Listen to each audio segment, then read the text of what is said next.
Alhamdulillah, wassalatu wassalam ala rasulillah, wa ala alihi wa sahbihi wa man walah. Mes chers frères et sœurs, lors de notre dernière rencontre, nous avions abordé et nous avions expliqué l'une des valeurs fondatrices de l'islam qui est celle de la clémence ar-Rahma. Aujourd'hui, je souhaiterais m'arrêter auprès d'une autre valeur aussi fondamentale que celle qui l'a précédée, c'est celle de la confiance. La confiance que l'on traduit quelquefois par husn al-dhann, que l'on peut aussi traduire par al-thiqa, donc la traduction littérale du mot thiqa, en français serait confiance, l'autre la bonne présomption. Le problème auquel nous sommes confrontés aujourd'hui, dans nos sociétés, dans nos familles, même dans nos communautés, dans nos cercles de fréquentation, nous sommes confrontés à une dure réalité, imposée par une série de facteurs qu'il serait malheureusement trop long d'aborder. Cette deux réalités, c'est l'absence de la confiance entre individus, entre époux-épouses, entre parents et enfants. Et il suffit d'observer de près le monde politique, le monde des affaires, la relation conjugale, la relation familiale, les contacts et relations entre voisins, entre amis, entre connaissances, pour remarquer que cette valeur très importante tend quelquefois à fléchir et à disparaître. Certains diront, si cette valeur a quelque peu disparu, c'est parce qu'il y a des raisons qui l'ont conduit, ou des facteurs qui ont été derrière donc, ce phénomène. La duperie, le mensonge, l'infidélité, la trahison sont autant de raisons, autant de facteurs qui malheureusement ont déterminé et se sont prononcés en faveur de la disparition de cette valeur morale fondamentale qui est celle de la confiance. Néanmoins, je me vois quelque peu obligé de revenir à certaines de nos références musulmanes qui font écho à cette valeur morale fondamentale, afin que, à son tour, comme celle de la rahma, de la clémence que nous avons abordée auparavant, afin que celle-ci prenne de nouveau place, ou reprenne sa place, retrouve son droit parmi nous. J'évoquerai ensuite, Inch'Allah, quelques chemins, quelques pistes qui nous permettront de la renforcer donc, au quotidien. Dans cette tradition rapportée par le Bukhari, Muslim et d'autres, notre prophète Mohammed nous livre et nous offre un enseignement fondamental. Il nous dit Iyakum adh-dhann fa inna adh-dhanna akdhabu al-hadith. Prenez garde des conjectures, car celles-ci représentent le propos le plus mensonger. Wala tahassasu, wala tajassasu, wala tadabaru, wala tabaghadu, wa kunu ibadallahi ikhwana. Donc ne vous épiez pas mutuellement. Veillez à ce que l'animosité, l'adversité n'habite pas dans vos relations. Aussi, wala tabaghadu, veillez à ce que la haine ne vous dresse pas les uns contre les autres. Wa kunu ibadallahi ikhwana, soyez des frères, donc des frères ou des serviteurs de Dieu, animés par la fraternité vis-à-vis de leur Créateur. Dans ces différents conseils, dans ces différentes recommandations faites par le prophète sallallahu alayhi wa sallam, nous retrouvons celle donc de husn al-dhann. Husn al-dhann qui est donc le bon soupçon, la bonne présomption, autrement dit la confiance. La confiance, nous venons de le dire, celle-ci doit s'installer, doit reprendre son droit. Mais pourquoi doit-elle reprendre son droit? Pourquoi celle-ci doit-elle absolument reprendre son droit? Nous sommes tous d'accord que c'est une valeur noble. Seulement, nous avons des doutes. Nous sommes envahis par beaucoup de doutes quant à la possibilité de retrouver cette valeur, de la réhabiliter dans nos relations sociales et humaines. Arrêtons-nous un instant sur ce constat. Nous l'avons dit, cette absence de confiance ronge le monde politique, où la cupidité, le sens des intérêts, la trahison, donc jouent leur plein rôle, la relation familiale et conjugale également, où malheureusement règne aussi quelquefois un climat de soupçon, un climat de méfiance avec le voisinage. Et en fait, cette culture de l'individualisme, cette culture de l'individualisme qui s'est répandue parmi nous, a fait que chacun ne pense qu'à lui-même et il n'y a que lui qui compte. Et vu qu'il n'y a que lui qui compte, il sent ses intérêts menacés au quotidien. Ses intérêts sont menacés au quotidien et de ce fait, il n'a plus confiance envers ceux et celles qui sont autour de lui. À côté de cela, certes, il y a des facteurs, nous les avons cités là tout à l'heure, il y a des facteurs qui sont derrière ce phénomène-là. Il ne fait aucun doute que lorsque le prophète sallam nous invite à la fin de cette tradition que je viens d'évoquer, il nous invite à être des serviteurs animés par la fraternité, il le dit parce qu'il est conscient que tous les éléments cités auparavant, tous ces éléments-là sont susceptibles de briser, la paix civile, la stabilité sociale et surtout l'unité fraternelle.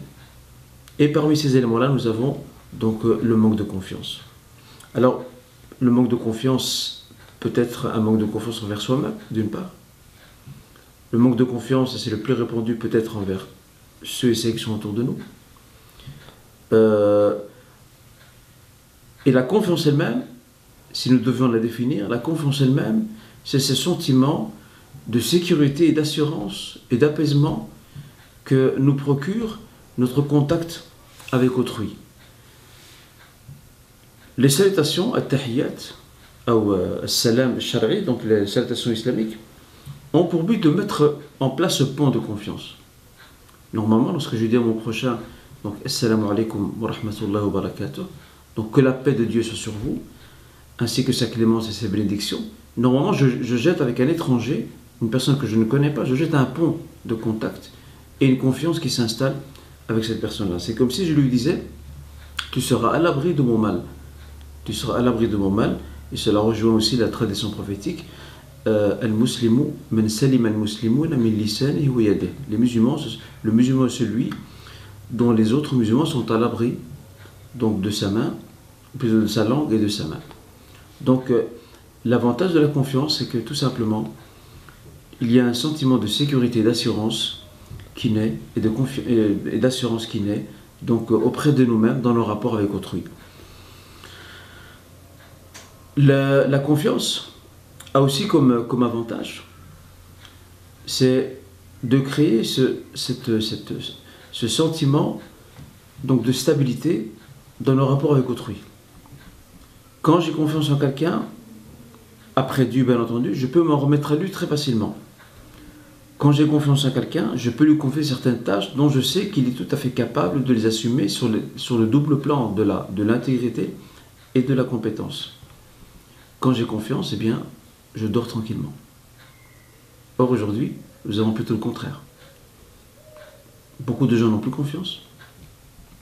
Beaucoup de gens vivent matin et soir dans l'angoisse et l'ouest, dans le doute.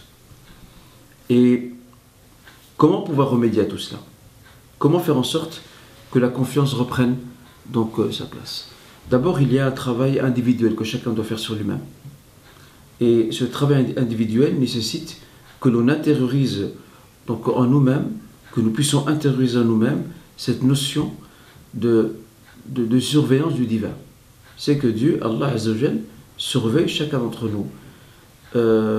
Si je trompe quelqu'un, si j'attente à cette confiance qu'il a en moi, eh bien je dois être convaincu que je ne peux pas le faire avec Allah Azza wa Jal, parce que Dieu sait d'avance ce que je vais faire et surveille mes actes et avant tout mes pensées. Donc déjà, à partir de ce moment-là, lorsque je suis conscient que mon Seigneur subhanahu wa ta'ala porte sur moi un regard vigilant, parce qu'il est ar-raqib, à partir de ce moment-là, eh bien, je serai normalement un peu plus en mesure d'éviter d'attenter à la confiance que me porte autrui. Aussi, parmi les facteurs de la confiance, al-qana'a. Al-qana'a qui est la suffisance. C'est d'accepter ce que Dieu nous a donné. Parce que souvent, dans les différents mondes dont nous avons cité tout à l'heure, le monde politique, le monde des affaires et du business, c'est ce manque de qana'a, ce manque de satisfaction, de suffisance, qui pousse les hommes à trahir leurs prochains. Et quelquefois à trahir les gens qui leur sont les plus proches. À partir du moment où j'ai cette qana'a, j'ai cette suffisance, je détiens cette satisfaction, j'accepte ce que Dieu m'a donné, mon regard ne se tendra jamais à mon prochain. Je ne pourrai jamais le trahir, sous quelque forme que ce soit sous forme d'abus de confiance ou encore de médisance, d'accord, ou de trahison dans l'absolu. Aussi, ce qui peut aussi nous aider à retrouver cette confiance, chose très importante, c'est que chaque personne se doit de connaître elle-même. Il y a un proverbe arabe qui dit Rahimallah imra'an arafa qadrah fa waqafa indah. Miséricorde est accordée à l'individu qui connaît sa valeur et qui s'arrête aux limites de celle-ci. Il sait ce qu'il vaut, donc il n'ira pas plus loin, parce que souvent le manque de confiance vient du fait que nous pensons qu'autrui est tout à fait capable d'assumer une fonction quelconque, et puis il s'avère que c'est tout le contraire.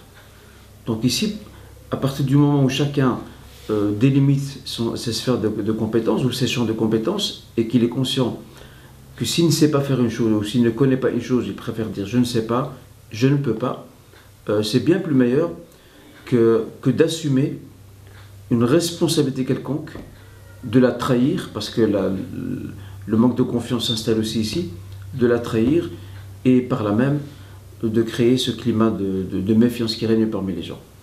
Je prends un exemple. Donc, tout comme certains musulmans préfèrent, pour certains travaux qu'ils mènent chez eux ou dans leur société ou ailleurs, préfèrent faire appel à des ouvriers ou même à des chefs de chantier non musulmans parce qu'ils savent que le travail sera fait correctement, alors que malheureusement certains musulmans bafouent, donc bafouent leur travail, le bâclent, et ainsi créent cette absence de confiance qui normalement se doit d'être présente donc parmi nous. Et lorsqu'on parle de confiance, ce husn al-dhan qui doit régner donc parmi nous, lorsqu'on parle de ça, celui-ci s'apparente exactement à une autre valeur morale sur laquelle l'islam a beaucoup insisté, c'est celle de Muru'a. Al-Muru'a, c'est une forme de noblesse, de très haute noblesse, qui fait que l'individu fait tout pour préserver sa propre moralité. Il ne veut pas que quelqu'un puisse le fixer du doigt pour l'un ou l'autre comportement. Donc il veille absolument, non pas au regard des gens, mais il veille absolument à être digne. Al-Muru'a peut aussi donc s'apparenter à une forme de dignité. Et je vais citer un exemple très frappant, qui s'est passé à plusieurs siècles de cela, que certains historiens et hommes de lettres ont évoqué dans certains de leurs ouvrages. Ils évoquent l'histoire d'un homme qui était à cheval et qui arrive donc dans une zone déserte. Et il voit un homme donc seul, assis dans cet endroit. Alors il s'approche de lui, et cet homme en fait faisait donc exprimer sa douleur, donc sa souffrance. Cet homme disait qu'il était fortement malade. Que s'est-il passé? L'homme à cheval lui a dit écoute, je te propose de monter avec moi, de prendre place sur ma monture, et je te ramènerai donc en ville. Alors celui qui détenait cette monture est descendu de son cheval pour permettre à l'autre de s'installer. Alors lorsque l'autre s'est installé, il a pris la fuite en partant avec son cheval et toutes les provisions qu'il y avait dessus. Et c'est une zone déserte, il n'y a personne. Il n'y a absolument personne. Ça, c'est une trahison. Donc, il s'avérait que cet homme-là qui était assis à terre mentait. Le plus frappant dans l'histoire, c'est quoi? C'est que l'homme qui a perdu son cheval, qui a perdu ses provisions, qui se retrouve maintenant tout seul, juste dans le désert, il appelle et interpelle le voleur. Il lui dit reviens, je n'ai qu'une seule chose à te dire, juste reviens. Alors l'autre revient. Il lui dit écoute, tu peux prendre mon cheval, prends les provisions qu'il y a avec, je te les donne, mais une condition. S'il te plaît, quand tu iras en ville, ne dis surtout pas ce que tu m'as fait. Parce que je ne veux pas que la haute moralité, la bonne moralité, je ne veux pas qu'elle se perde parmi les gens. Je ne veux pas que toi tu sois un exemple pour d'autres et que d'autres fassent la même chose que toi. Regardez quel esprit chevaleresque qu'avait cet homme-là, comment pour lui il était important que les gens préservent leur moralité et que les mauvais exemples ne se multiplient pas.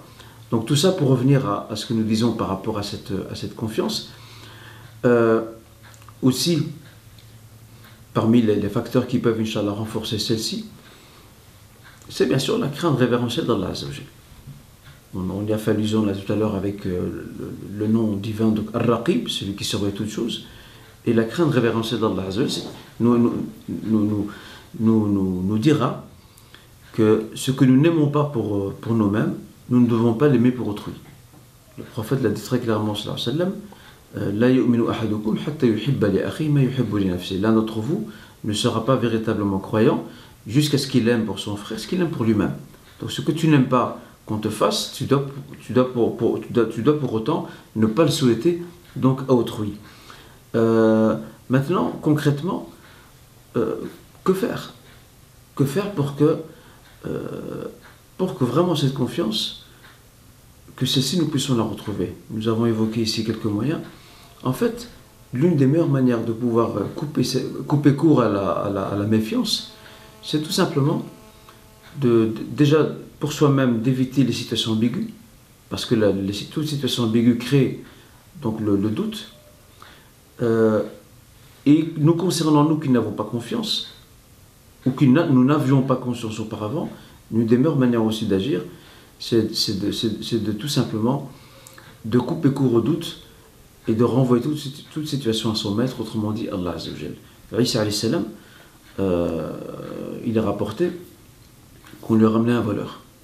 Et Isa alayhi salam a vu ce voleur. Donc il a vu cet homme en train de voler. Alors lorsqu'il l'a ramené chez lui, qu'a dit ce voleur? Il a dit: je n'ai pas volé. Isa alayhi salam, il dit: je t'ai vu en train de voler. Je t'ai vu de mes propres yeux. Et cet homme, qu'a-t-il fait? Il a juré par Dieu, par Allah Azza wa Jal, qu'il n'avait pas volé.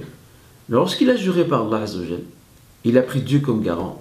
Isa lui a dit tout simplement: Kadhabtu ayni wa saddaqtuk. Donc je dément mes yeux, je t'ai cru maintenant. Tout ça pour dire qu'à partir du moment où on prend Dieu comme garant, là le prophète Isa ne sait plus rien faire. Donc il leur renvoie sa propre responsabilité.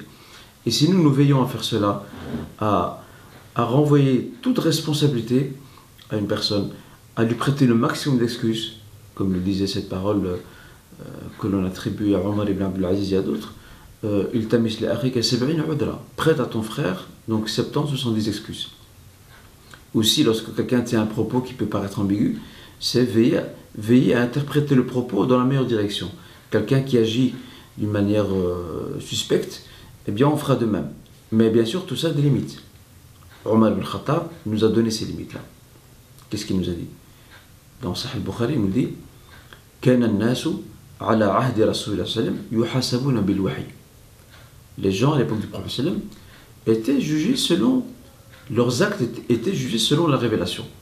Donc si quelqu'un agissait dans une mauvaise direction ou dans une bonne, la révélation descendait pour confirmer ou pour condamner donc cet acte. Il dit: Al-an wa qad inqata'a al-wahy fa inna nu'amilukum bi dhahiri a'malikum. Maintenant que la révélation est interrompue, nous dit toujours Omar, nous allons maintenant traiter vos actes et les juger en fonction de leurs apparences. Et la suite est intéressante. Il nous dit: فَمَنْ أَظْهَرَ لَنَا خَيْرًا أَمَّنَّهُ قَرَّبْنَاهُ. Celui qui nous montre du bien de sa personne, nous allons lui faire confiance et le rapprocher. وَلَيْسَ لَنَا مِنْ سَرِيرَتِهِ شَيْءٌ. Et ce qu'il y a dans son cœur ne nous appartient pas. وَمَنْ أَظْهَرَ لَنَا سُوءًا.